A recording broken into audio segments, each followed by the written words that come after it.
मेरा हो मन स्वदेशी, मेरा हो तन स्वदेशी। चैनल की सभी अपडेट पाने के लिए सब्सक्राइब करें और प्रेस करें बेल आइकन। मेरा होवे कफन स्वदेशी। मैं भारत को भारतीयता की मान्यता के आधार पर फिर से खड़ा करना चाहता हूं, उस काम में लगा हूं। सभा में उपस्थित सभी सम्माननीय नागरिक बंधुओं, सभी सम्माननीय माताओं बहनों, भारत स्वाभिमान के सभी स्थानीय पदाधिकारी, मैं आप सबका बहुत आभारी हूं। आप यहां उपस्थित हैं। मुझे आपसे भारत स्वाभिमान के विषय में संवाद करने का मौका मिल रहा है। परम पूजनीय स्वामी रामदेव जी ने भारत स्वाभिमान का अभियान शुरू किया पिछले 5 जनवरी 2009 को। ये अभियान प्रारंभ हुआ हरिद्वार नाम के नगर से। अब भारत के लगभग 680 जिलों तक यह अभियान पहुंच गया। इस अभियान में लगभग 2,40,000 योग शिक्षक रात दिन काम कर रहे हैं तन मन धन से, और 10,000 पदाधिकारी हैं जो सारे देश में लगे हुए। अगले 2 वर्षों में इस अभियान में करीब 11 लाख योग शिक्षक और जुड़ने वाले हैं, और करीब पूरे भारत के 5 करोड़ लोगों को हम इस अभियान का मेंबर बनाने वाले हैं। आखिर ये जो अभियान हम चला रहे हैं, आपके मन में प्रश्न आएगा तो इसका उद्देश्य क्या?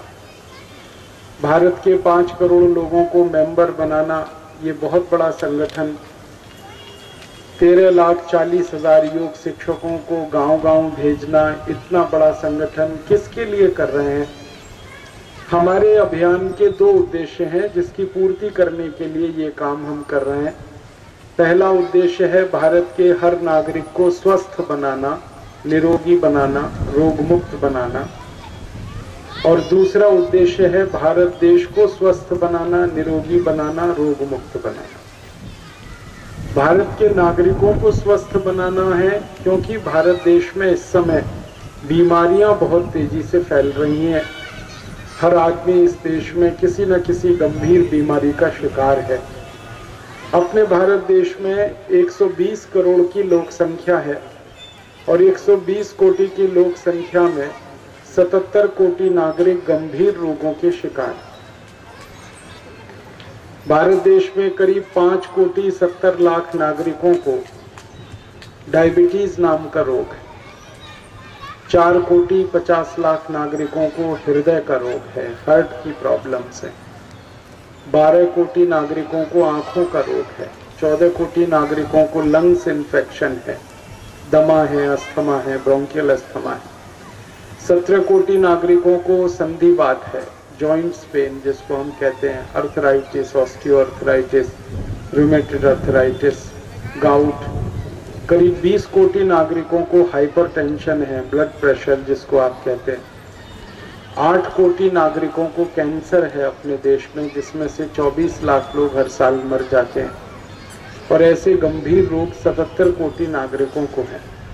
अब समस्या क्या है कि 77 कोटि नागरिकों को जो गंभीर बीमारियां हैं, इनका इलाज करने के लिए भारत सरकार के पास पैसे नहीं है। हमारे देश की सरकार हर साल बजट बनाती है, और 1 साल का जो बजट बनता है उसमें से चिकित्सा और स्वास्थ्य के लिए जो खर्च होता है वो करीब 23,700 कोटि रुपए है, और 23,700 कोटि रुपए में 77 कोटि नागरिकों का इलाज नहीं हो पाता। आप पूछेंगे कारण क्या है? उसका सबसे बड़ा कारण है कि जो खर्चा होता है पैसा, उसमें से करीब 80% 80% हमारे जो चिकित्सक हैं, जो डॉक्टर हैं, जो हॉस्पिटल का स्टाफ है, उसकी सैलरी देने में ही चला जाता है 80%। सिर्फ 20% बचता है जो लोगों की दवाओं पर और उनकी चिकित्सा पर खर्च होता है, और जो 20% बचता है वो करीब 3,700 कोटि रुपए है। अब 77 कोटि मरीजों पर 3,700 कोटि का खर्च अगर 1 साल में होता है तो उसका मैंने कैलकुलेशन किया तो मुश्किल से एक व्यक्ति के इलाज पर 35 से 40 रुपए का खर्च आता है। अब इतने कम पैसे में किसी भी व्यक्ति का इलाज नहीं हो सकता। अगर हम चाहें तो 35 से 40 रुपए में तो सर्दी जुकाम भी ठीक नहीं हो सकता, कैंसर तो सवाल ही नहीं उठता ठीक होने का, डायबिटीज, अर्थराइटिस, हाइपरटेंशन, ये तो सवाल ही नहीं है। तो भारत सरकार के पास तो पैसे नहीं है इलाज करने के, और हमारे देश में फिर परिणाम ये होता है कि नागरिकों को अपने इलाज पर खुद पैसे खर्च करने पड़ते हैं, जिसको हम प्राइवेट एक्सपेंडिचर कहते हैं, और ये खर्चे हर साल करीब 7 लाख कोटि रुपए के होते हैं। भारत के नागरिक अपने इलाज पर, अपनी चिकित्सा पर साल में करीब 7 लाख कोटि रुपए खर्च करते हैं, और ये जो खर्च हम करते हैं इसके लिए बहुत सारे लोगों को कर्ज लेना पड़ता है, घर बेचना पड़ता है, अपनी संपत्ति बेचनी पड़ती है, घर में जो सोने चांदी के आभूषण दागिने होते हैं वो बेचने पड़ते हैं, तब जाकर लोग अपना इलाज करवा पाते हैं। और सबसे गंभीर बात यह है कि आप जिस इलाज में लाखों कोटि रुपए खर्च करते हैं उस इलाज में कभी भी आपको परमानेंट रिलीफ नहीं मिलता। जैसे हाइपरटेंशन का हम इलाज करें तो उसमें जब तक आप मेडिसिन खाएंगे तब तक तो ब्लड प्रेशर नॉर्मल होगा, जैसे ही मेडिसिन खाना बंद कर देंगे बीपी फिर बढ़ जाएगा।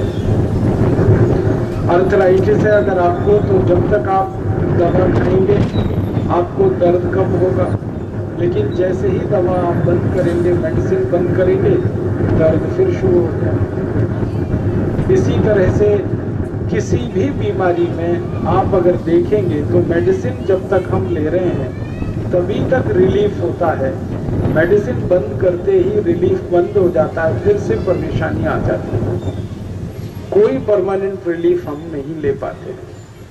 कई बार तो हम ऑपरेशन कराते हैं, जैसे एंजियोप्लास्टी हम कराएं, हार्ट की कोई प्रॉब्लम हो, ब्लॉकेज है आपको हार्ट में, आपने एंजियोप्लास्टी कराया, तो एंजियोप्लास्टी से इस बात की कोई गारंटी नहीं मिलती कि आपको हार्ट अटैक नहीं आएगा। आप सवेरे एंजियोप्लास्टी कराइए, शाम को फिर से अटैक आ जाता है, दूसरे दिन कराइए, तीसरे दिन अटैक आ जाता है। कोई भी डॉक्टर को आप ये कहें कि एंजियोप्लास्टी करने वाले डॉक्टर को आप कहें कि कोई गारंटी दे सकते हो, तो वो कहेगा गारंटी तो कुछ नहीं। ऐसी गंभीर समस्या अपने पूरे भारत देश में है। ऐसी स्थिति में क्या किया जाए? हम जब इलाज करा रहे हैं, परमानेंट रिलीफ हमें नहीं मिल रहा है, सरकार के पास पैसे नहीं है इलाज कराने के लिए, डॉक्टर्स जितने चाहिए उतने हमारे देश में हैं नहीं, हॉस्पिटल बहुत कम है। सारे भारत देश में इस समय चिकित्सा करने वाले डॉक्टर्स कुल मिलाकर 18 लाख हैं, जबकि मरीजों की संख्या 77 कोटि है। कभी भी वो इलाज नहीं कर सकते मरीजों का। तो ऐसी स्थिति में एक ही उपाय है, हर व्यक्ति अगर स्वस्थ रहना चाहता है, निरोगी होना चाहता है, तो एकमात्र उपाय है कि हर व्यक्ति अपनी चिकित्सा खुद करे, अपना इलाज खुद करे। आप बोलेंगे ये कैसे संभव है? हर व्यक्ति अगर अपना इलाज खुद करे, उसका एक रास्ता है कि वो योग और प्राणायाम सीखे और अपनी बीमारियों को ठीक करने के लिए उसका अभ्यास करे। योग और प्राणायाम एक ऐसी चिकित्सा पद्धति है जो सारी दुनिया में अनोखी है, यूनिक है, और इस चिकित्सा पद्धति का कोई साइड इफेक्ट नहीं है, कोई खर्चा नहीं है, कभी भी कोई भी कहीं भी इसको कर सकता है। करोड़पति है या रोडपति है, सभी मिलकर योग प्राणायाम कर सकते हैं। हमने पिछले 10 साल में जो रिसर्च किया वो ये है कि योग और प्राणायाम करके आप अपनी हर बीमारी को परमानेंट क्योर कर सकते हैं, हमेशा के लिए ठीक कर सकते हैं। जैसे आपको हाई बीपी है, आप योग प्राणायाम करिए, 15 से 20 दिन में बीपी नॉर्मल हो जाएगा और 2-3 महीने के बाद बीपी एकदम के लिए ठीक हो जाएगा, फिर आपको कोई मेडिसिन खाने की कभी जरूरत नहीं पड़ेगी। आप डायबिटिक हैं, आपको डायबिटीज है, आप नियमित रूप से प्राणायाम करिए, 3 से 4 महीने में आपकी शुगर नॉर्मल हो जाएगी। फिर उसके बाद आप नियमित प्राणायाम करते रहें और हर दिन 250 ग्राम भी मिठाई खा लें, तो भी आपकी शुगर नहीं बढ़ेगी। प्राणायाम में इतनी शक्ति है। आपका दमा, आपका अस्थमा, आपका ब्रोंकियल अस्थमा, आपका ट्यूबरकुलोसिस, सभी बीमारी आराम से ठीक होती है। अभी तो जो बहुत गंभीर माने जाने वाली बीमारी है जैसे ब्रेन ट्यूमर, ये तो जल्दी ठीक नहीं होता, लेकिन प्राणायाम से ब्रेन ट्यूमर भी ठीक हो जाता है। माताओं को, बहनों को जो यूट्रस में ट्यूमर होता है वो भी प्राणायाम से खत्म हो जाता है। ब्रेस्ट का ट्यूमर भी बड़े आराम से डिसॉल्व हो जाता है प्राणायाम की ताकत से। अस्थमा, दमा, ब्रोंकियल अस्थमा बहुत अच्छे से ठीक होता है प्राणायाम से। हमने देखा 140 डिसीज, 140 बीमारियां प्राणायाम से परमानेंट समाप्त होती हैं, हमेशा के लिए क्योर होती है। सर्दी, खांसी, जुकाम, बुखार, टॉन्सिलाइटिस, हाइपरथायराइडिज्म, हाइपोथायराइडिज्म, ये सब बीमारियां आसानी से ठीक होती हैं। इसलिए परम पूजनीय स्वामी रामदेव जी ने भारत में जगह जगह जाकर योग शिविर लगाना, प्राणायाम को सिखाना शुरू किया। पिछले कई वर्षों से लगातार वो सिखा रहे हैं। करोड़ों लोगों को इसमें लाभ हुआ है। आप भी अगर ये प्राणायाम सीखेंगे तो आपको भी लाभ होने वाला है। इस पुणे नगर में हमारी प्राणायाम की कई कक्षाएं लगती हैं। आप किसी भी कक्षा में ज्वाइन कर सकते हैं और आप सीख सकते हैं। हमारी किसी भी कक्षा में किसी तरह का शुल्क नहीं लगता, कोई हम फीस नहीं लेते, हम सबको निःशुल्क सिखाते हैं, क्योंकि हम मानते हैं कि ये सेवा का कार्य है, इसमें बिजनेस और कॉमर्स नहीं होना चाहिए। सेवा का कार्य सेवा के लिए होना चाहिए, वो धंधे के लिए, व्यापार के लिए नहीं होना चाहिए। इसलिए हमने सारे देश में योग की, प्राणायाम की निःशुल्क कक्षाएं लगाना शुरू किया है। इस समय हर दिन हमारी 1 लाख से ज्यादा योग कक्षाएं भारत में लगती हैं और 2,40,000 योग शिक्षक हमारे इन योग कक्षाओं में नियमित योग सिखाते हैं। पुणे में भी हमारी कक्षाएं लगती हैं, आप उनमें आइए, 2 घंटे सुबह का समय दीजिए, आप सीखिए, घर में उसका अभ्यास करिए और आप आराम से अपनी हर बीमारी को ठीक कर सकते हैं। अगर 2 प्राणायाम भी आप नियमित रूप से करें, कपालभाति और अनुलोम विलोम, तो बहुत आराम से आप अपनी बहुत सारी बीमारियों को ठीक कर सकते हैं। वैसे तो 7 प्राणायाम का पूरा कोर्स है, लेकिन 2 भी आप कर सकें, कपालभाति, अनुलोम विलोम, 15 मिनट कपालभाति, 15 मिनट अनुलोम विलोम सुबह और शाम, तो आप सभी तरह की डिसीज को आराम से ठीक कर सकते हैं हमेशा के लिए। तो मैं आपसे पहली तो ये बात कहने आया कि आप प्राणायाम करें, योग करें और अपनी सभी बीमारियों को ठीक करें।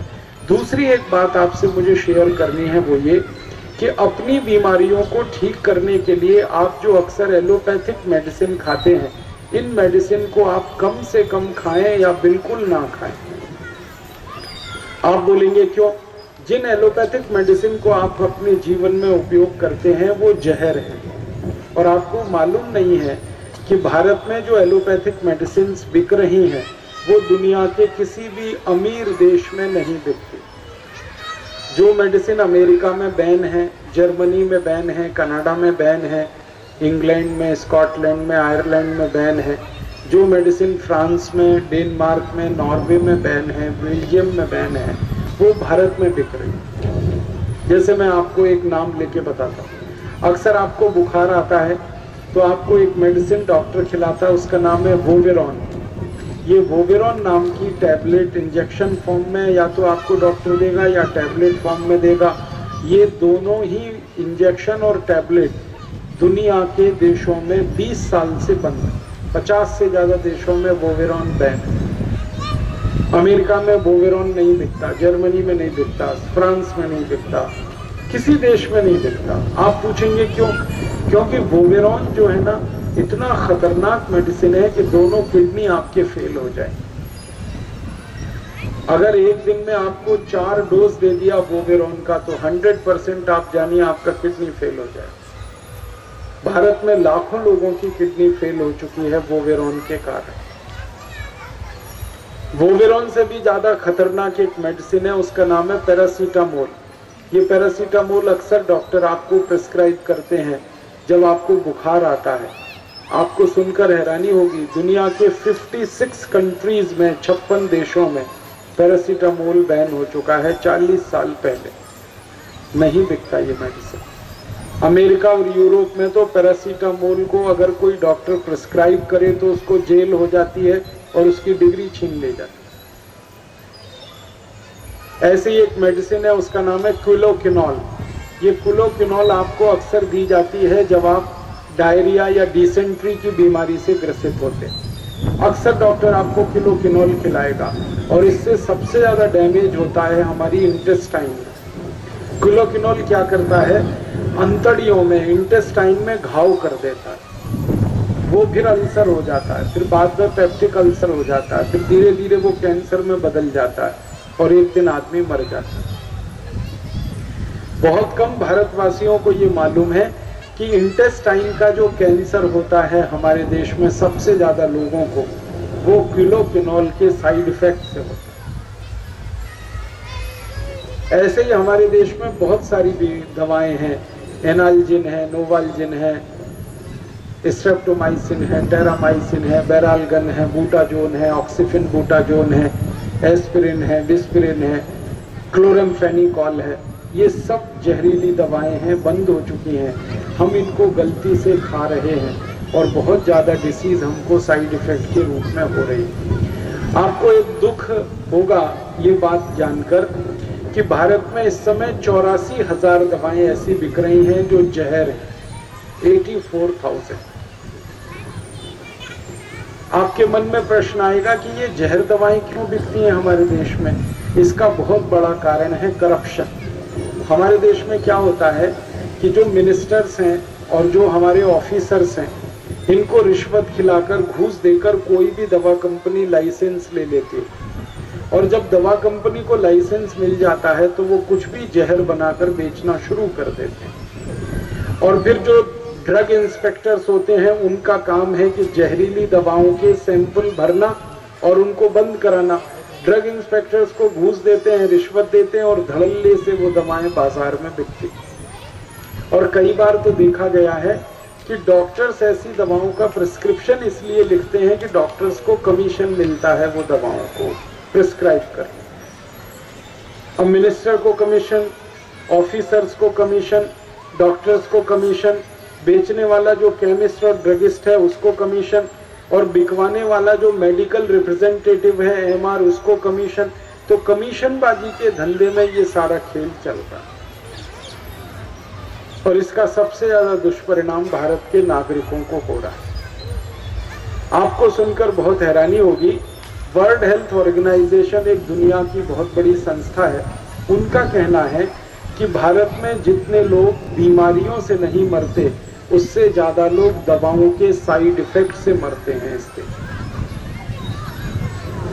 डिसीज इतनी खतरनाक नहीं है, डिसीज के लिए जो मेडिसिन दी जा रही है, जो ट्रीटमेंट दिया जा रहा है वो खतरनाक है। इसलिए मैं आपसे एक रिक्वेस्ट करने आया हूं, वो ये कि जब भी आपको बीमारी आए आप डिसीज से मत डरिए।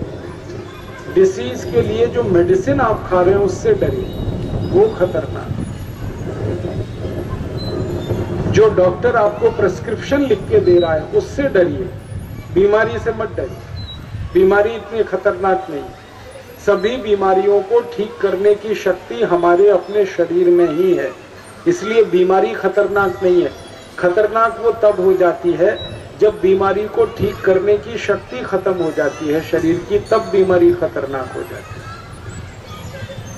हमारे शरीर में एक प्रतिकारक शक्ति होती है, रेजिस्टेंस पावर।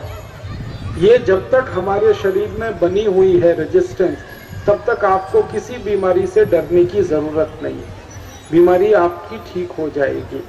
लेकिन जब रेजिस्टेंस खत्म हो जाता है आपका, तब आपकी एक छोटी सी बीमारी भी आपको मृत्यु तक पहुंचा देती है। और रेजिस्टेंस खत्म होने का सबसे बड़ा कारण है जहरीली दवाएं और उनके होने वाले साइड इफेक्ट्स। इसलिए आप फालतू की दवाएं मत खाइए। तो आप पूछेंगे फिर क्या करें? आपको अगर बीमारी कभी आ जाए, वैसे तो आप योग और प्राणायाम करेंगे तो बीमारी नहीं आएगी, और अगर योग प्राणायाम करेंगे तो बीमारी जो आ चुकी है वो ठीक भी हो जाएगी। लेकिन फिर भी अगर कभी दवाओं की जरूरत आपको पड़ जाए तो आपका जो स्वयं पाक घर है, आपका जो किचन है, उसमें जो मेडिसिन हैं उनका उपयोग करिए। आपके किचन में, आपके स्वयं पाक घर में करीब 108 दवाएं हैं, 108 मेडिसिन हैं हमारे स्वयं पाक घर में, हमारे किचन।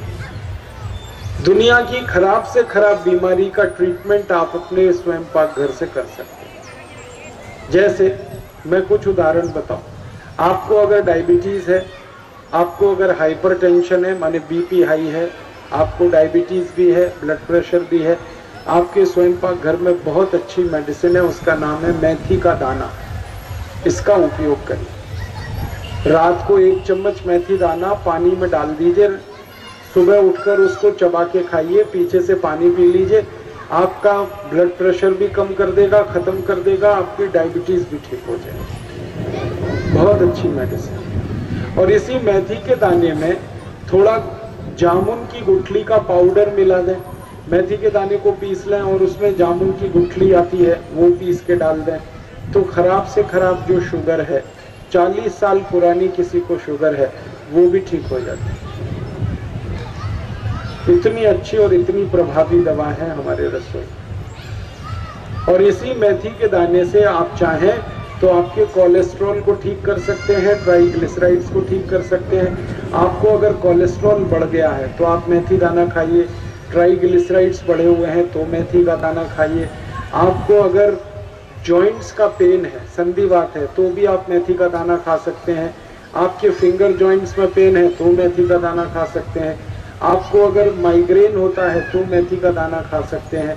आपके पूरे सिर में दर्द होता है तो मेथी का दाना खा सकते हैं। आपको वात के किसी भी रोग में और कफ के किसी भी रोग में मेथी का दाना सबसे अच्छी मेडिसिन। इसी तरह अगर आपके हार्ट को कोई प्रॉब्लम है, मान लीजिए ब्लॉकेज हो गया है, तो आप ऑपरेशन कभी भी मत कराइए, क्योंकि ऑपरेशन कभी भी सक्सेसफुल नहीं। आप एक ऑपरेशन कराएंगे, फिर अटैक आएगा, दूसरा कराएंगे, फिर अटैक आएगा। जब तक अटैक आने की टेंडेंसी आपके ब्लड में रहेगी तब तक ऑपरेशन बिल्कुल सक्सेस नहीं। इसलिए ऑपरेशन मत करें। फिर क्या करें, आप दूधी भोपले का रस पीजिए।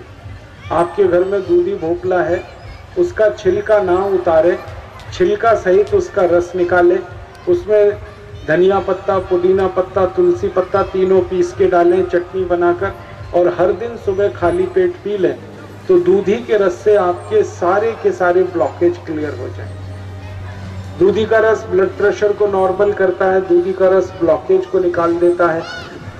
दूधी का रस हाइपरथायराइडिज्म की बेस्ट मेडिसिन है। दूधी का रस हाइपोथायराइडिज्म की भी बेस्ट मेडिसिन है। और दूधी के रस के बारे में एक बात कहता हूँ, वो ये कि ब्लड में, खून में जितने भी टॉक्सिक वेस्ट जमा होते हैं सभी को फ्लश आउट करने की ताकत दूधी के रस में, इसलिए इसका भरपूर उपयोग कर सकते हैं।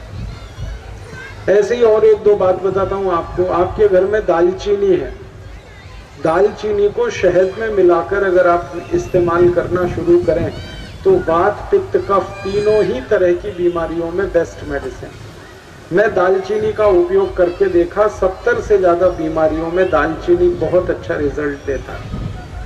हाई बीपी में, लो बीपी में, कोलेस्ट्रॉल में, ट्राइग्लिसराइड्स में, हार्ट के ब्लॉकेज में, बार बार बुखार आता है, बार बार सर्दी होती है, बार बार जुकाम होता है, माइग्रेन होता है, पूरे सिर में दर्द होता है, आधे सिर में दर्द होता है, सभी में बहुत अच्छा रिजल्ट है दालचीनी का।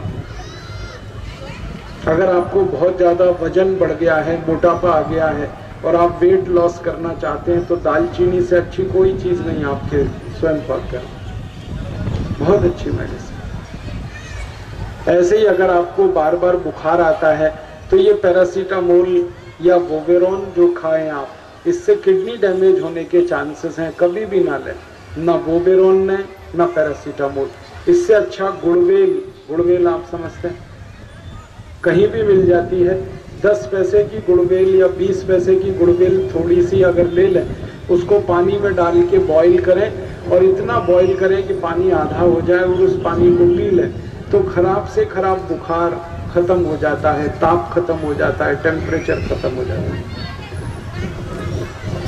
गुड़वेल शायद मराठी में कहते हैं, नीम की गिलोय उसको हिंदी में कहते हैं। कहीं भी आसानी से मिलती है, किसी भी दुकान पे मिलती है। कितना भी खराब से खराब टेम्परेचर हो, अगर आपको 105, 106 डिग्री टेम्परेचर आ गया, आप इसको भी गुड़वेल से ठीक कर सकते। ऐसे ही अपने घर में सर्दी खांसी जुकाम के लिए बहुत अच्छी मेडिसिन है, जिसको हड़द कहते हैं, हल्दी कहते हैं। इसको दूध में डाल के उपयोग करें, सब तरह की सर्दी खांसी ठीक हो जाती। टॉन्सिलाइटिस जो बच्चों को बहुत तकलीफ करता है, टॉन्सिल्स के केसेस में कभी भी ऑपरेट मत कराइएगा किसी भी बच्चे को, क्योंकि जिसने टॉन्सिलाइटिस को ऑपरेट करा दिया जिंदगी भर के लिए प्रॉब्लम आती है, मत करा। इसका बेस्ट मेडिसिन है हड़द। आधा चम्मच हड़द पाउडर लेना और चम्मच को गले के अंदर ले जाके छोड़ देना, हड़द पाउडर अंदर गले में चला जाए, और आधा घंटे तक उस बच्चे को कुछ खिलाना पिलाना नहीं। सप्ताह में एक दिन भी आपने दे दिया तो हमेशा के लिए टॉन्सिलाइटिस ठीक हो जाए। इतनी अच्छी मेडिसिन। कितना भी खोखला हो आपको, कितनी भी खांसी हो, स्वयं पाक घर में जो अदरक है, जिसको आल्ल आप कहते हैं, उसका रस निकालिए, शहद के साथ मध के साथ मिला के गर्म करके ले लीजिए, सब तरह का खोखला ठीक हो जाता है। आल का रस ले लें और पान का रस ले लें, दोनों मिलाएं बराबर मात्रा में और गर्म करें शहद डालकर, बहुत अच्छा रिजल्ट आता है। 20-20 साल पुरानी जो खांसी है, खोखला है, वो आल के रस और पान के रस से ठीक हो जाता है। हमारे घर में सभी मेडिसिन, एक भी ऐसी डिसीज नहीं है जिसका ट्रीटमेंट हम घर में ना कर सके। तो इसलिए मेरी आपसे इतनी ही विनती है कि जब भी कोई बीमारी आए तो मेडिसिन को आप अपने घर में ढूंढिए, वो आपके घर में ही मौजूद है। और घर में जो मेडिसिन ना मिले तो पड़ोस में तो बहुत आसानी से मिल जाएगा। जैसे धनिया पत्ता है, पुदीना पत्ता है, तुलसी पत्ता है, ये घर के बाहर सबके यहाँ लगा रहता है, बहुत अच्छी मेडिसिन है। हाइपरथायराइडिज्म के जितने केसेस हैं, इन सभी केसेस में मैंने देखा सबसे अच्छे रिजल्ट हैं धनिया पत्ता, जिसको कोथंबरी आप कहते हैं। धनिया पत्ते को पीस के चटनी बनाएं, गर्म पानी में डाल के उसको पी लें, 1 चम्मच चटनी, आधा गिलास गर्म पानी। 15-20 दिन में ही हाइपरथायराइडिज्म को ठीक कर दें। कंटिन्यू पी लेंगे तो जिंदगी में दोबारा कभी भी थायराइड की समस्या नहीं आएगी। ऐसी कोई डिसीज नहीं है जिसका हम ट्रीटमेंट ना कर सकें। इसलिए आप अपने स्वयं पाक घर औषधि को, जो केंद्र है आपके घर में, उसको ध्यान दीजिए। ये फालतू के टेलीविजन एडवर्टीजमेंट देखकर आप जो एलोपैथिक मेडिसिन खा लेते हैं, इनको गलती से भी मत लाइए, क्योंकि आपको मालूम नहीं है जो मेडिसिन आपने खाया है वो एक डिसीज को ठीक करेगा, दूसरी सीरियस डिसीज पैदा कर देगा, क्योंकि साइड इफेक्ट्स बहुत।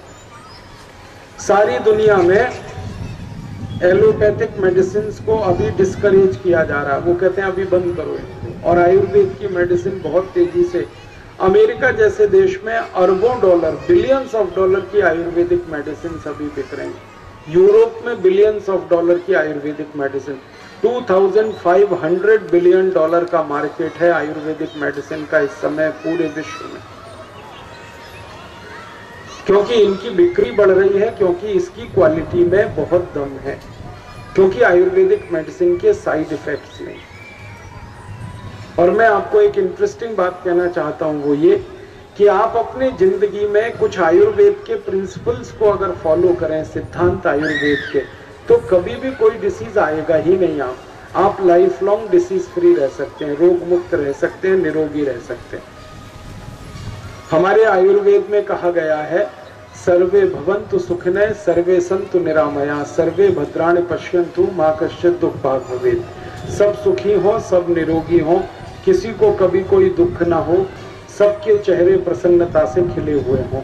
तो जब ये बात आयुर्वेद में कही गई है तो इसका रास्ता भी आयुर्वेद में बताया गया कि आप कैसे सुखी हो सकते हैं, कैसे निरोगी हो सकते हैं, कैसे रोग मुक्त हो सकते हैं।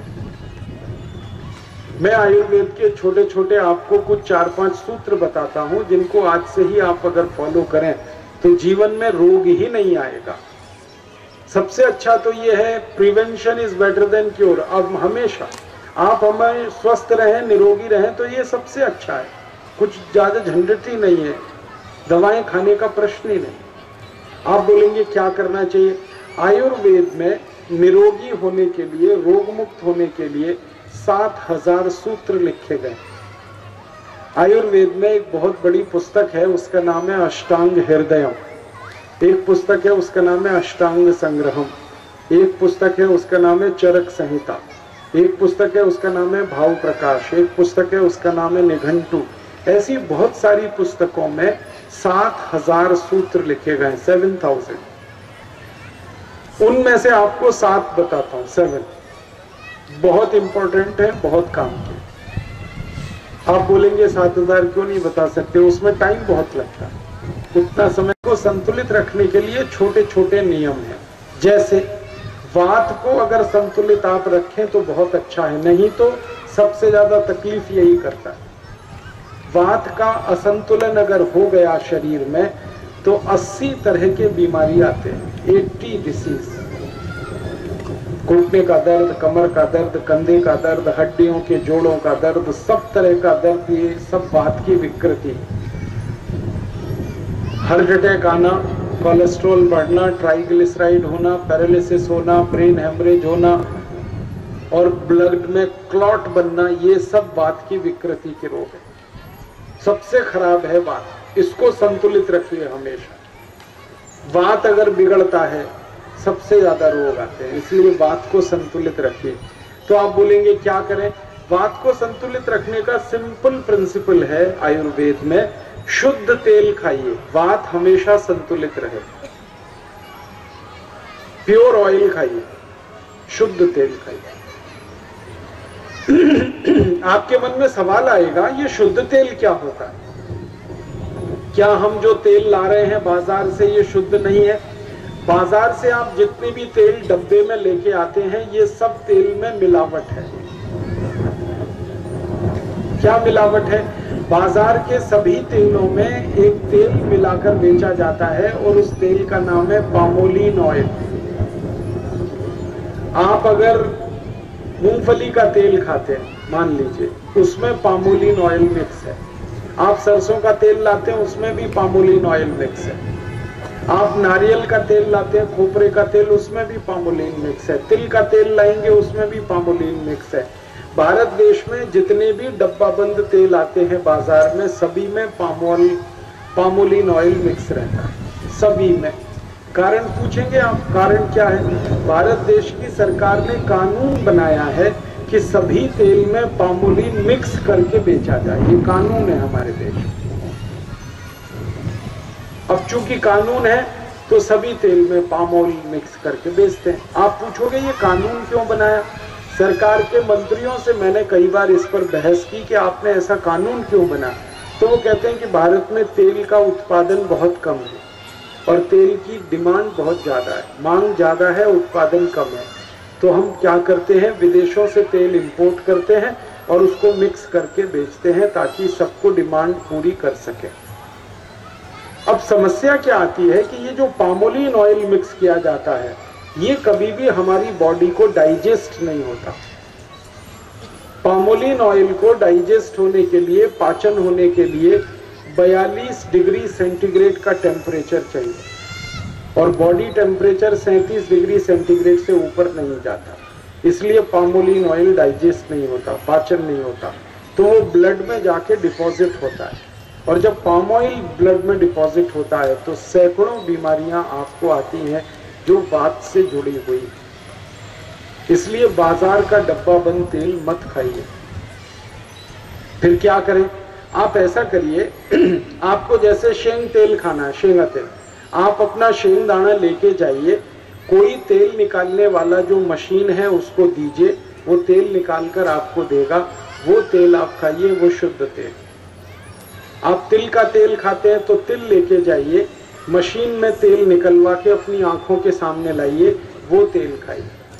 अगर आप सरसों का तेल खाते हैं तो सरसों लेके जाइए, उसका तेल निकलवाइए, उसको लेके आइए और वो खाइए। आप बोलेंगे ये कैसे संभव है? पुणे में ऐसे बहुत सारे लोग हैं जो ऑयल निकालने का काम करते। जो पुराना शहर है ना पुणे का, सब जगह बहुत सारे ऐसे ऑयल मिल हैं, छोटी छोटी मशीनें लगा के लोग बैठे हैं। आप अपना शहीदाना दीजिए, वो तेल निकाल के देंगे। आप अपना नारियल दीजिए, वो तेल निकाल के दे देंगे। तो वो तेल आपके लिए शुद्ध है। फिर आप बोलेंगे वो तेल में गाढ़ापन बहुत है, वो कंसेंट्रेटेड है। आप उससे डरिए मत। ये जो तेल का कंसेंट्रेशन होता है, गाढ़ापन होता है, ये उसका प्रोटीन कंटेंट है। और तेल में अगर प्रोटीन नहीं होगा तो वो तेल नहीं होगा। हमारे मन में डर क्या बैठा हुआ है, अरे तेल बहुत गाढ़ा है, बहुत कंसेंट्रेशन है उसमें, इसलिए वो खाएंगे तो कोलेस्ट्रॉल बढ़ जाएगा। बिल्कुल चिंता मत करिए, ये तेल का जो गाढ़ापन है ये कभी भी कोलेस्ट्रॉल नहीं बढ़ाता। कोलेस्ट्रॉल किससे बढ़ता है? कोलेस्ट्रॉल बढ़ता है पामोलिन ऑयल से, शुद्ध तेल से नहीं बढ़ता। कभी आप बाजार से कई बार रिफाइंड तेल लाते हैं, डबल रिफाइंड तेल लाते हैं, वो कोलेस्ट्रॉल बढ़ाने का कारण है। और जो वेजिटेबल ऑयल लाते हैं वो तो सबसे ज्यादा कोलेस्ट्रॉल बढ़ाता है, जिसको आप डालडा कहते हैं, वनस्पति घी। उसको कभी मत खाइए, वनस्पति घी सबसे ज्यादा खतरनाक। रिफाइंड और डबल रिफाइंड ऑयल बहुत खतरनाक है, वो मत खाइए। क्योंकि तेल को रिफाइन करने में जो केमिकल मिक्स किए जाते हैं वो खतरनाक है सारे के सारे। रिफाइंड और डबल रिफाइंड तेल का मतलब है 23 केमिकल्स उसमें मिक्स किए। तो आप अपने मन में ये स्पष्टता कर लीजिए, तेल में जो गाढ़ापन है वो खराब नहीं है, वो प्रोटीन है। और उस प्रोटीन के लिए ही हम तेल खाते हैं। अगर तेल का गाढ़ापन निकाल देंगे, वो तेल ही नहीं रहेगा, वो तो पानी जैसा हो जाएगा। और आपको मैं बताना चाहता हूँ, कोलेस्ट्रॉल दो तरह का होता है, चिकनाई दो तरह की होती है, गाढ़ापन दो तरह का होता है, एक अच्छा और एक बुरा, एक गुड कोलेस्ट्रॉल, एक बैड कोलेस्ट्रॉल। जो अच्छा है उसको HDL कहते हैं, हाई डेंसिटी लिपोप्रोटीन। जो बुरा है उसको LDL और VLDL कहते हैं। तो आपको HDL बढ़ाना चाहिए, LDL कम करना चाहिए। HDL बढ़ाने के लिए शुद्ध तेल खाइए, हमेशा HDL बढ़ेगा और लाइफ आपकी बढ़ती चली जाएगी। और ये रिफाइंड और डबल रिफाइंड खाएंगे तो LDL बढ़ेगा और जिंदगी भर आपको हार्ट अटैक का खतरा बना रहेगा। इसलिए रिफाइंड, डबल रिफाइंड तेल, वनस्पति घी, ये सब बंद करके शुद्ध तेल खाना आप शुरू करिए।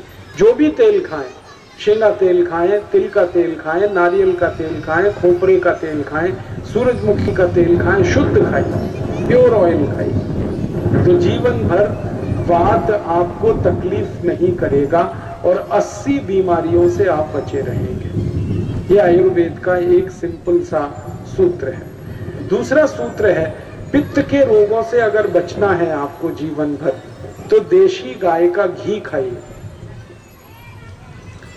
पित्त के रोग क्या हैं? Acidity, hyper acidity, ulcer, peptic ulcer, खट्टी डकारें आना, मुंह में पानी आना, भोजन का पाचन नहीं होना, बार बार खट्टी खट्टी जो है मुंह में पानी आते रहना, भोजन खाए हुए घंटों घंटा हो गया फिर भी मुंह में बार बार भोजन का स्वाद आता रहता है। ये सब पित्त की विकृति के रोग हैं और इनकी संख्या 40 है। 40 पित्त के रोग हैं। इनसे अगर बचना है तो जिंदगी भर शुद्ध गाय का घी खाइए। शुद्ध गाय के घी का मतलब, जो गाय है ना उसका दूध, दूध को बनाइए दही, दही में बनाइए ताक, ताक बनाने के बाद जो निकलेगा मक्खन, उसको करिए गरम, वो जो बनेगा वो है घी। ये घी खाइए। तो आप बोलेंगे गाय का घी कहाँ मिलेगा? गाय का दूध खरीदिए, दूध को दही बनाइए, दही से ताक निकालिए, मक्खन बनाइए, घी बनेगा। क्या प्रॉब्लम? गाय है अभी देश में और गाय का दूध भी। फिर आप बोलेंगे भैंस का घी खाएं, तो भैंस का घी खाएंगे भैंस जैसे ही हो जाएंगे।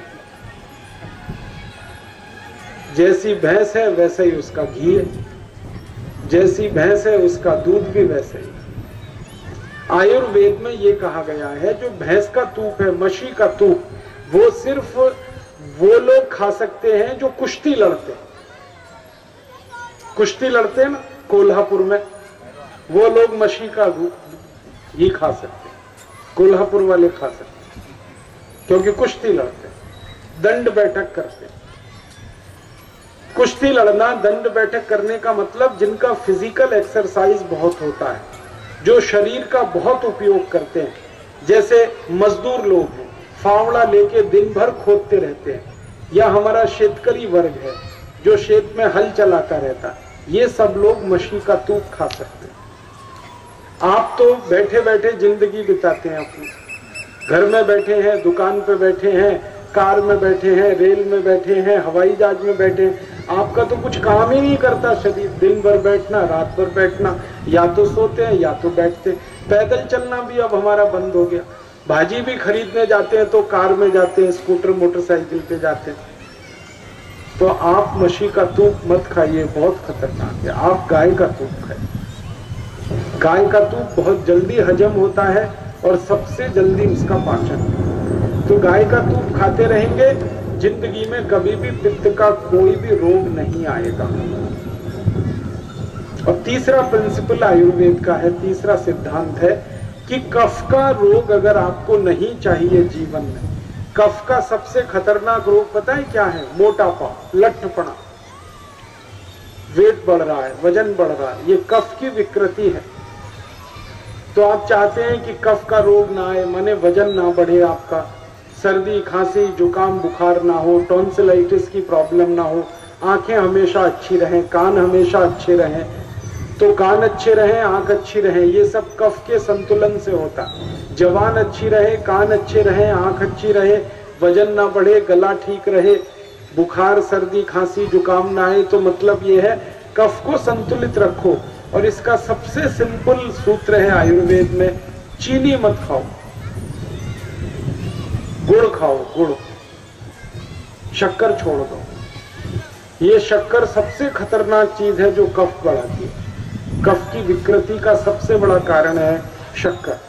आपको एक इंटरेस्टिंग बात बताऊं, भारत में जब से शुगर प्रोडक्शन हुआ तभी से लोग ओवरवेट हुए। हाँ, ये बहुत बड़ी रिसर्च, मैंने इस रिसर्च में 12 साल खराब किया अपना, पूरे डेटा इकट्ठे किए भारत देश के। शुगर प्रोडक्शन जब से इस देश में हुआ और चीनी खाना हमने जब से शुरू किया, ओवरवेट हम तभी से हुए। उसके पहले भारत में कोई ओवरवेट नहीं था। जब तक शुगर नहीं आई थी तब तक ये देश ओवरवेट नहीं था। जब से शुगर आई सब मोटे मोटे हो गए, सबके पेट बाहर निकलना शुरू हो गए। ये सब शुगर का दुष्परिणाम है, शक्कर का दुष्परिणाम। आप पूछोगे क्यों? ये जो शक्कर है ना, ये कभी भी डाइजेस्ट नहीं होती, और जो चीज डाइजेस्ट नहीं होती वो टॉक्सिक वेस्ट में कन्वर्ट होती है। और ये शक्कर जब टॉक्सिक वेस्ट में कन्वर्ट होती है तो कोलेस्ट्रॉल बढ़ता है और मोटापा आना शुरू होता है। शक्कर के बारे में सरल बात एक बताता हूं जो आपको समझ में आए जल्दी से। हम खाना खाते हैं, लंच में या डिनर में, कितना भी हम खाना खाएं, सपोज हमने 250-300 ग्राम खाना खाया, लगभग इतना ही हम खा पाते हैं। उतना खाना खाने के बाद थोड़ा सा गुड़ खाइए, गुड़ 1 ग्राम।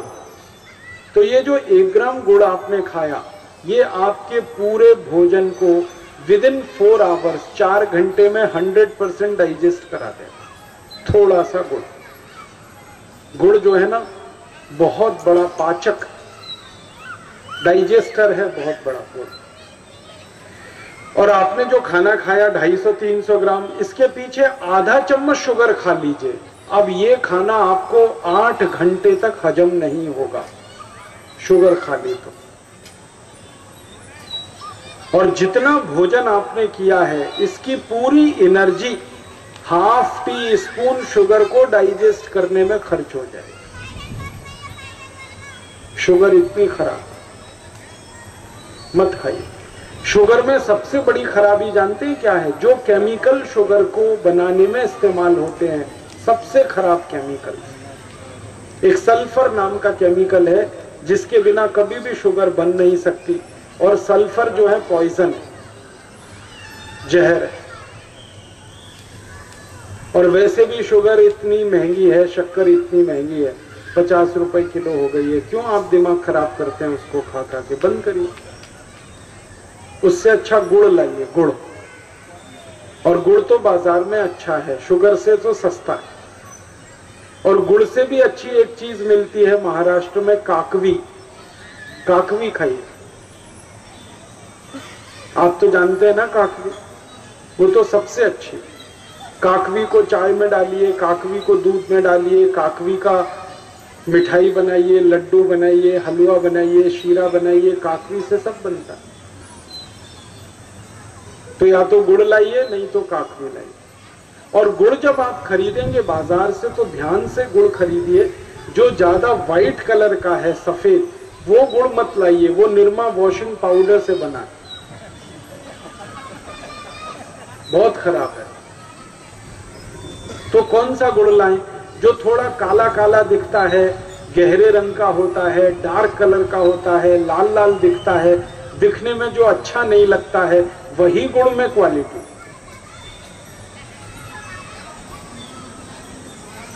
वो गुड़ लाइए। और मैंने कहा गुड़ से भी अच्छी काकवी है, अगर मिले तो वो है। और गुड़ और काकवी से भी अच्छी एक चीज है, वो है शहद, हनी, मध खाइए। अगर थोड़े पैसे खर्च कर सकते हैं तो शहद से अच्छी कोई मीठी चीज नहीं है पूरी दुनिया। भरपेट शहद खाइए, 1 ग्राम वजन नहीं बढ़ेगा आपका। भरपेट शहद खाएं तो। और थोड़ी सी चीनी खाना शुरू किया, वेट बढ़ता ही जाएगा, बढ़ता ही जाएगा, बढ़ता ही जाएगा। मेरे पास बहुत सारे लोग आते हैं जो कहते हैं कि राजीव भाई हम 3 साल से प्राणायाम करते हैं, हमारा वेट कम नहीं होता। कोई कहता है हम 4 साल से प्राणायाम करते हैं, वेट कम नहीं होता। फिर मैं उनसे पूछता हूं आप शुगर खाते हैं? हाँ खाते तो हैं। मैंने कहा फिर कभी नहीं कम होगा। आप जितना मर्जी प्राणायाम करें, अगर शुगर खा रहे हैं तो वेट बिल्कुल कम नहीं होगा। शुगर बंद कर दीजिए, वेट अपने आप कम हो जाएगा। मैंने तो कई बार कई पेशेंट को देखा कि कुछ पेशेंट प्राणायाम भी नहीं कर सकते, लेकिन खाली शुगर छोड़ दें, उतने में ही वेट खत्म हो जाता है, एकदम बॉडी स्लिम और ट्रिम हो जाती है। काकवी, काकवी नहीं मालूम? पड़ोसी से पूछ लो, बता दे। हाँ। तो या तो शहद खाइए, हनी लीजिए, नहीं तो गुड़ लीजिए, नहीं तो काकवी लीजिए। और एक आती है मिश्री, मिश्री को हम शायद मराठी में खड़ी शक्कर, लेकिन वो बड़ी वाली।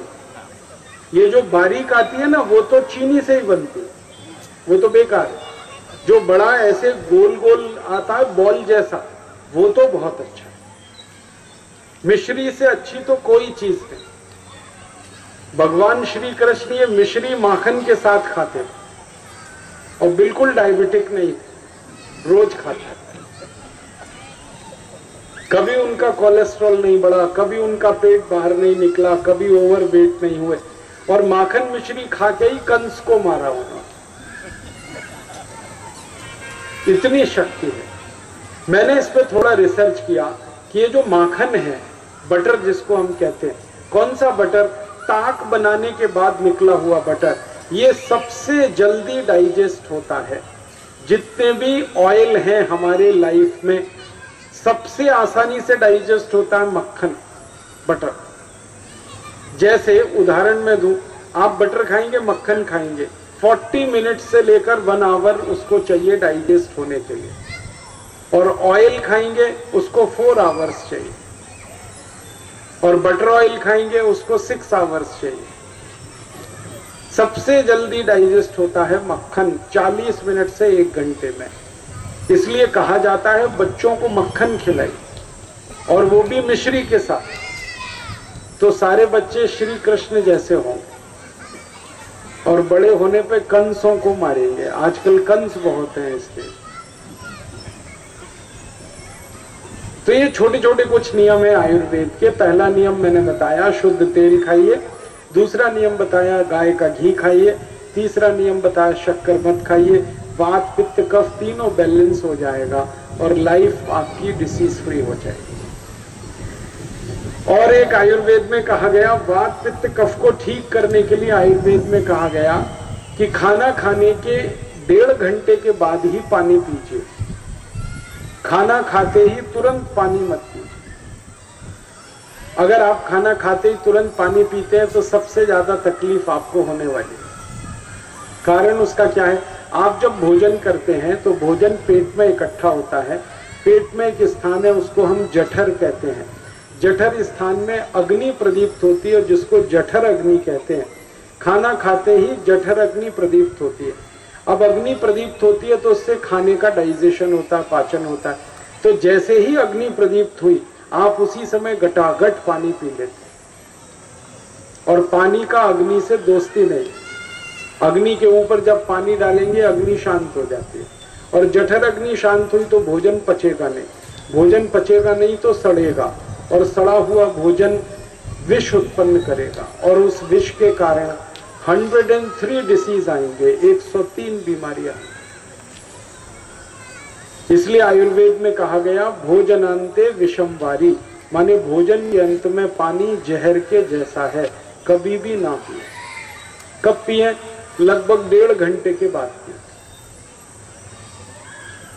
दूसरा नियम है, पानी जब भी पिए तो सिप सिप करके पिए, घूट घूट करके पानी पिए। जैसे गरम दूध पीते हैं, गरम चाय पीते हैं, एक सिप पिया, थोड़ी देर रुके, फिर एक सिप पिया, फिर रुके, फिर एक सिप पिया, ऐसे पानी पीने की आदत है। एक साथ गटागट पानी पीना बंद कर, ये बहुत खराब है। क्यों? हमारा जो मुंह है ना, इसमें हमेशा लार बनती है। एक एक सिप पानी पिए तो लार ज्यादा मात्रा में अंदर जाती है, और लार जो है ना वो एल्केलाइन है, और हमारे पेट में हमेशा एसिड बनता है। एसिड और एल्केलाइन दोनों एक दूसरे को न्यूट्रलाइज करते हैं। अम्ल और क्षार दोनों मिले तो निष्प्रभावी हो जाते हैं। तो बार बार मुंह का जो क्षार है, लार, वो पानी के साथ अंदर जाएगा, पेट का अम्ल शांत रहेगा, और पेट का अम्ल शांत होगा तो जीवन में कभी भी डिसीज नहीं आएगा। इसलिए आयुर्वेद में कहा गया पानी को सिप सिप करके पिए। तीसरा नियम है, दिन की शुरुआत पानी से करें। जब सुबह हो गई, आप सोकर उठे तो सबसे पहले पानी पिए। मुंह नहीं धोना, कुल्ला नहीं करना, दातुन नहीं करना, ब्रश नहीं करना, पहले पानी पीना। क्यों पीना? रात को आप सो गए, मुंह में लार जमा हो गई, आपने उठते ही पानी पी लिया, वो सारी लार अंदर चली गई। सुबह सुबह की जो लार है ना, उसकी मेडिसिनल क्वालिटी सबसे ज्यादा है, उसका औषधीय गुण बहुत है सुबह की लार का। इसलिए आयुर्वेद कहता है कि ये सुबह की लार थूकनी नहीं चाहिए, इसको पीना चाहिए। तो सुबह उठते ही पानी पिए। कितना पिए? कम से कम 3 गिलास। कैसे पिए? सिप सिप करके, तो सारी लार अंदर जाएगी। और पानी पीने के बाद आप टॉयलेट जाएं, तो ये सुबह सुबह जो आप पानी पिएंगे, ये लार्ज इंटेस्टाइन को जाके क्लीन करेगा, और लार्ज इंटेस्टाइन अगर आपकी साफ हुई तो मल एकदम से बाहर निकलेगा। और जिनको सुबह एक बार शौच साफ होता है, संडास खुल के आता है, उनके जीवन में कोई रोग नहीं आता। इसलिए आयुर्वेद में कहा गया सुबह उठते ही पानी पिए। इसको ऊषा पान के नाम से डिफाइन किया गया है आयुर्वेद। ये तीसरा नियम। चौथा और आखिरी नियम है आयुर्वेद का, वो ये कहता है कि जिंदगी में कितना भी गर्मी पड़े, कितना भी पसीना आए, ठंडा पानी कभी भी ना पिए। कोल्ड वाटर गलती से भी ना पिए। ठंडा पानी का डेफिनेशन क्या है आयुर्वेद में? आयुर्वेद कहता है कि जो पानी रेफ्रिजरेटर में रखा है वो ठंडा है, जो पानी में बर्फ मिला दिया आपने वो ठंडा है। पानी का टेम्परेचर 27 डिग्री सेंटीग्रेड से अगर कम चला गया तो वो पानी ठंडा है, और वो फ्रिज का पानी है, बर्फ का पानी है, इसे गलती से भी ना पिए। हमेशा नॉर्मल वाटर पिए। मिट्टी के घड़े का पानी पिए, वो सबसे अच्छा। क्या आप जब ठंडा पानी पीते, पेट आपका गर्म है, पानी तो ठंडा है, तो गर्म पेट में ठंडा पानी डालेंगे तो गड़बड़ होने वाली। या तो पेट पानी को गर्म करे या पानी पेट को ठंडा करे। अब पेट पानी को गर्म करेगा तो एक्स्ट्रा एनर्जी लगेगी पानी को गर्म करने, वो एक्स्ट्रा एनर्जी ब्लड में से आएगी, तो सारे बॉडी का ब्लड पेट में आएगा पानी गर्म करने के लिए, तो ब्लड की सप्लाई कम हो जाएगी ऑर्गन्स को, तो ऑर्गन्स आपके डैमेज हो सकते हैं। इसलिए आयुर्वेद में कहा गया ठंडा पानी ना पिए। तो ये 4 नियम मैंने बताए। खाने के 1.5 घंटे बाद पानी पिए, पानी सिप सिप पिए, सुबह उठते ही 2-3 गिलास पानी पिए और उसके बाद टॉयलेट जाएं और कभी भी ठंडा पानी ना पिए। ये 4 नियम का पालन करेंगे तो वात पित्त कफ तीनों संतुलित रहेंगे। शुद्ध तेल खाएंगे, देशी गाय का घी खाएंगे और शक्कर खाना बंद करके गुड़ खाएंगे तो वात पित्त कफ संतुलित रहेंगे।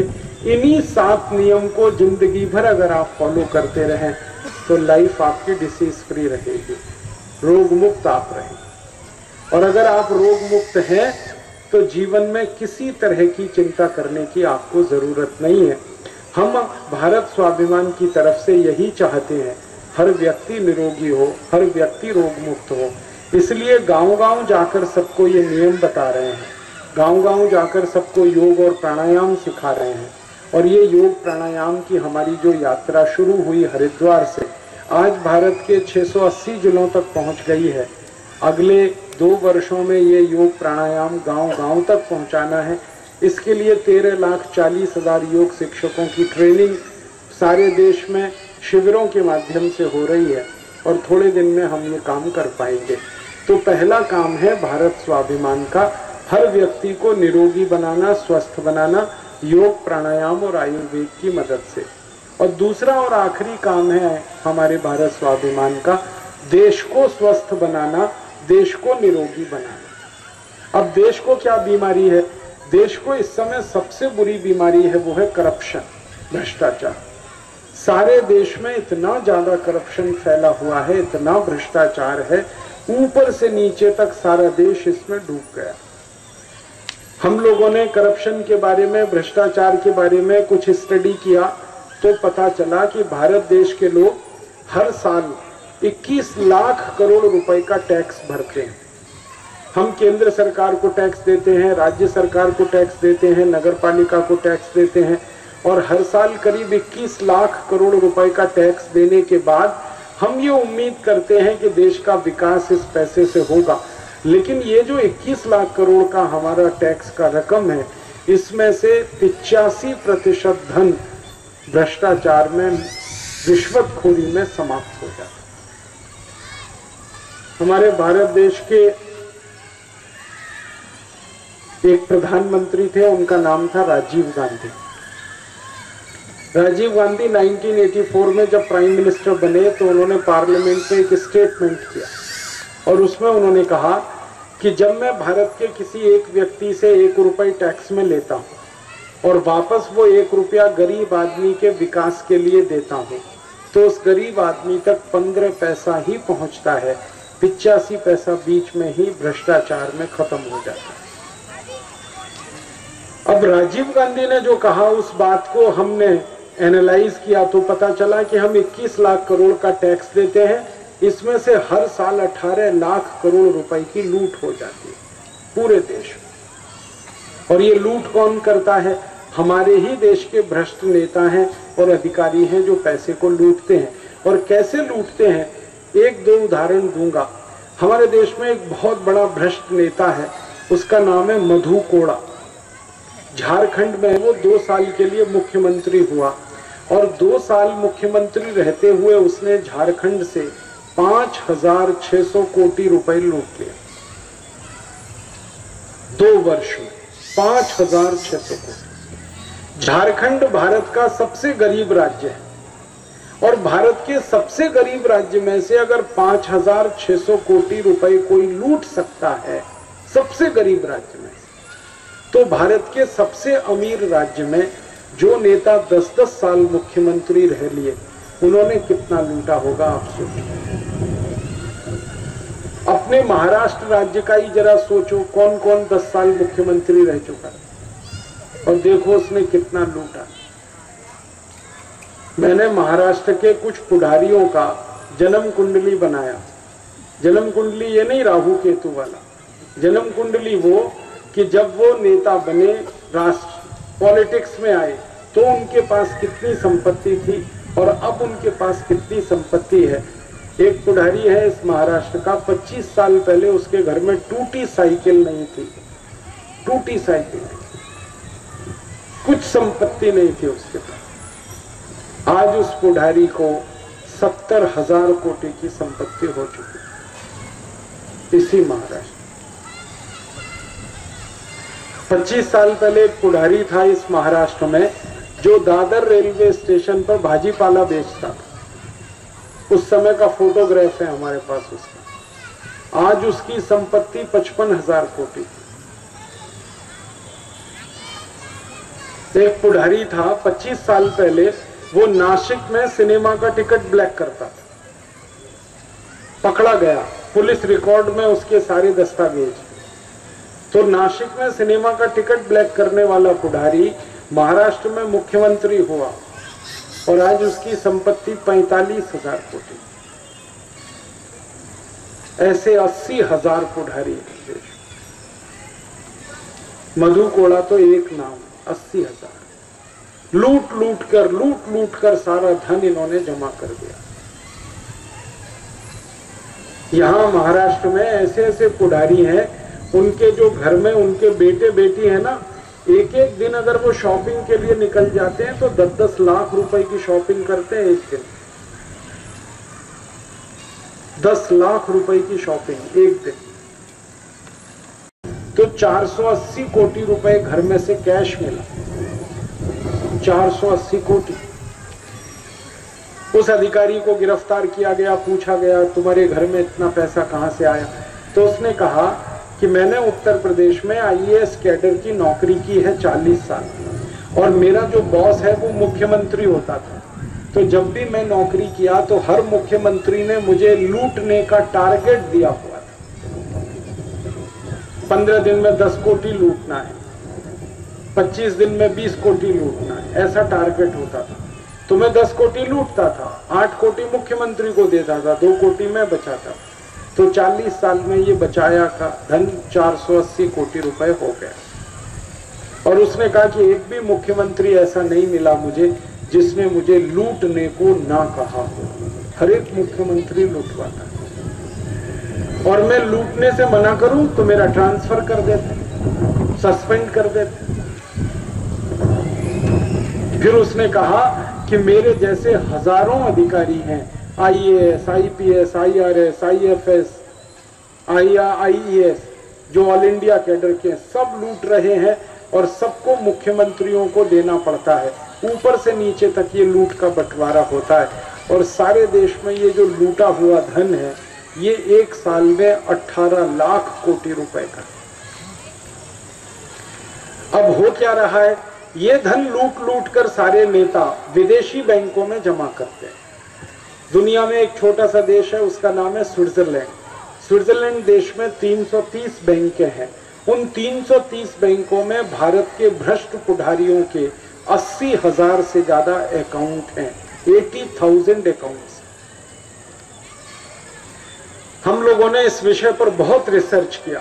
जब रिसर्च किया तो स्विस बैंकों से हमने कांटेक्ट किया। तो स्विस बैंकों का एक एसोसिएशन है जिसका नाम है स्विस बैंकर्स एसोसिएशन। उनको हमने संपर्क किया तो उन्होंने बताया कि भारत से लूटा हुआ जो पैसा स्विस बैंक में है वो $1,500 बिलियन है। 1,500 बिलियन डॉलर्स का मतलब होता है 72 लाख कोटि रुपए। इतना धन विदेशी बैंकों में। और ये जो स्विस बैंकों में धन जमा होता है, इसको जमा करवाने वाले कुछ एजेंट हैं हमारे देश में। जैसे यहाँ पुणे में एक एजेंट है स्विस बैंक का जिसका नाम है हसन अली। उसके यहाँ रेड हुई थी थोड़े दिन पहले। हसन अली यही पुणे में रहता है। और जब रेड हुई तो उसकी प्रॉपर्टी 72,000 करोड़ की मिली, 72,000 कोटि। हसन अली को पूछा गया तुम्हारा बिजनेस क्या? तो उसने कहा मैं तो कुछ बिजनेस नहीं करता। फिर उसको पूछा तुम्हारा कुछ इंडस्ट्री है? उसने कहा मेरा कोई इंडस्ट्री नहीं। फिर उसको पूछा तुम्हारा कोई एग्रीकल्चरल लैंड है? उसने कहा कुछ नहीं। तो फिर इतना पैसा कहां से आया? तो हसन अली ने उत्तर दिया कि मैं महाराष्ट्र के और भारत के भ्रष्ट पुढारियों का पैसा स्विस बैंक में डिपॉजिट कराने का एजेंट हूं, इसलिए मुझे कमीशन मिलता है। उस कमीशन से 72,000 कोटि रुपए मैंने कमाए। अब स्विस बैंक एजेंट को 72,000 करोड़ की प्रॉपर्टी है, तो जो भ्रष्ट पुढ़ारी है उनकी प्रॉपर्टी तो 72 लाख कोटि की तो हो ही सकती है, क्या मुश्किल। और अभी अभी हमने थोड़े दिन पहले इस रिसर्च को और आगे बढ़ाया कि भारत का ब्लैक मनी, भारत का लूटा हुआ पैसा जो विदेशी बैंकों में है वो कितना है। तो एक अंतर्राष्ट्रीय संस्था है जो हमारी काफी मदद कर रही है इस काम में, उस संस्था का नाम है टैक्स जस्टिस नेटवर्क। उन्होंने हमको जो लेटेस्ट डॉक्यूमेंट्स और आंकड़े दिए तो हम तो हैरान हो गए। उनका कहना है टैक्स जस्टिस नेटवर्क के लोगों का कि भारत के भ्रष्ट पुढ़ारियों का, भ्रष्ट नेताओं का, भ्रष्ट अधिकारियों का, भ्रष्ट उद्योगपतियों का जो पैसा विदेशी बैंकों में है वो 258 लाख कोटि रुपए, 258 लाख करोड़ रुपए, इतना धन हमारे देश से लूट लूट कर विदेशी बैंकों में जमा हो चुका है। अब क्या किया जाए?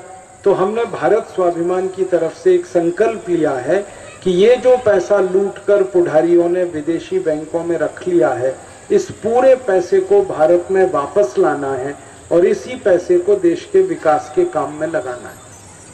तो आपके मन में प्रश्न आएगा, क्या ये पैसा वापस आ सकता है? हाँ, ये पैसा वापस आ सकता है। हमने जब इस पर बहुत सीरियस रिसर्च किया तो पता चला कि ये सारा पैसा जो 258 लाख कोटि रुपए है ये विदेशों से वापस आ सकता है। क्या रास्ता है, कैसे ला सकते हैं? इसके 4 रास्ते। पहला रास्ता है, हम भारत के सुप्रीम कोर्ट में एक पब्लिक इंटरेस्ट पिटीशन फाइल करें, जनहित याचिका, एक केस दर्ज करें और उसमें सुप्रीम कोर्ट से अपील करें कि 258 लाख कोटि रुपए जो लूट लिया है हमारे पुढ़ारियों ने और अधिकारियों ने और जो विदेशी बैंकों में जमा हो गया है, इस पैसे को राष्ट्र की संपत्ति घोषित करो। आप बोलेंगे इससे क्या फायदा? जब तक पैसा किसी की व्यक्तिगत संपत्ति होता है वो दुनिया के किसी भी बैंक में जमा होता है, लेकिन जब पैसा राष्ट्र की संपत्ति होता है तो वो राष्ट्र की बैंक में ही जमा हो सकता है। अभी तक ये पैसा पुढ़ारियों की व्यक्तिगत संपत्ति है, इसलिए विदेशी बैंकों में है। अगर ये राष्ट्र की संपत्ति हो जाए तो ये सारा पैसा निकल के आएगा, भारत की बैंकों में ही जमा होगा।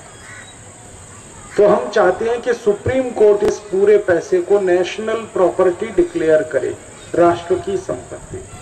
तो हमने सुप्रीम कोर्ट में इसके लिए एक मुकदमा दाखिल कराया है, एक केस कराया, पब्लिक इंटरेस्ट पिटीशन। और हमारे इस केस को लड़ रहे हैं एक मशहूर वकील राम जेठमलानी। 6 महीने से ये बहस चल रही है सुप्रीम कोर्ट में और सुप्रीम कोर्ट ने इस केस को स्वीकार कर लिया है, एडमिट कर लिया है और सरकार को नोटिस दिया है कि स्विस बैंकों में, विदेशी बैंकों में किस किस का कितना पैसा है ये तुरंत बताया जाए सुप्रीम कोर्ट को।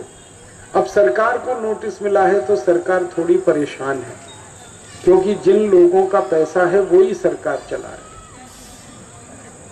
समस्या ये आ गई। तो अब क्या हो रहा है? सरकार ने सुप्रीम कोर्ट को ये कहा कि हम थोड़े दिन में जवाब देंगे, हमको टाइम दो। सुप्रीम कोर्ट ने 6 महीने का टाइम दिया। 6 महीने बाद फिर सरकार के लोग कहेंगे और थोड़ा टाइम दो, और 6 महीने का टाइम देंगे। 2-3 बार ये होने वाला है। तो हम सुप्रीम कोर्ट को ये कहेंगे कि बार बार टाइम देने से फायदा नहीं है, क्योंकि ये बताएंगे नहीं। तो सुप्रीम कोर्ट पूछेगा फिर क्या करें? तो हम उनसे कहेंगे कि आप तो एक ऑर्डर पास करो कि जिसका भी पैसा है वो भारत की राष्ट्रीय संपत्ति है, वो नेशनल प्रॉपर्टी। और सुप्रीम कोर्ट ये ऑर्डर अगर पास कर दे तो 258 लाख कोटि रुपए भारत में वापस आ जाए। इसके लिए हम मुकदमा लड़ रहे हैं और उम्मीद है कि अगले 3 से 4 साल में इस मुकदमे को हम जीतेंगे और 258 लाख कोटि रुपए हम तुम्हारे साथ हैं। दूसरा एक रास्ता है इस पैसे को वापस लाने का, वो ये रास्ता है कि अगर भारत की संसद में एक प्रस्ताव लाया जाए और वो प्रस्ताव ये कहे कि भारत में पिछले 63 सालों में जितने घोटाले हुए, जितना पैसा लूटा गया, जितना भ्रष्टाचार हुआ, और जो पैसा विदेशी बैंकों में चला गया वो भारत की राष्ट्रीय संपत्ति है। संसद में इसका प्रस्ताव आए तो कोई एक सांसद है वो प्रस्ताव प्रस्तुत करेगा, बाकी सब सांसद उस पर बहस करेंगे। बहस करते समय हम देखेंगे कौन कौन सांसद इसका विरोध कर रहा है, कौन कौन खासदार इसका विरोध कर रहा है। जो एमपी इसका विरोध करेगा, पक्की बात है बेईमान नंबर 1 वही है, पैसे उसी के। तो सारे देश के बेईमान नेताओं की 1 मिनट में सारे देश को पोल खुल जाएगी। अब संसद में 2 ही बातें होंगी, या तो बेईमान नेता ज्यादा होंगे, बेईमान पुढ़ारी ज्यादा होंगे तो ये प्रस्ताव गिर जाएगा, और या तो ईमानदार पुढ़ारी ज्यादा होंगे, प्रस्ताव पास हो जाएगा। अगर प्रस्ताव पास हुआ तो 258 लाख कोटी रुपए वापस आएगा, और प्रस्ताव गिरा तो हमने एक तीसरा संकल्प लिया कि 2014 में जब देश का चुनाव होगा लोकसभा का, तो भारत के सभी चुनाव क्षेत्रों में हम जाएंगे और लोगों से अपील करेंगे कि कुछ खासदार हमको चुनकर दो, कुछ मेंबर ऑफ पार्लियामेंट हमको चुनकर दो जो संसद में इस कानून को बनवाएं और ये कानून बनाकर 258 लाख कोटी रुपए वापस लाएं। हमें उम्मीद है कि हम कुछ सांसदों को अगर मांगेंगे तो देश हमको 543 सांसद चुनकर दे सकता है।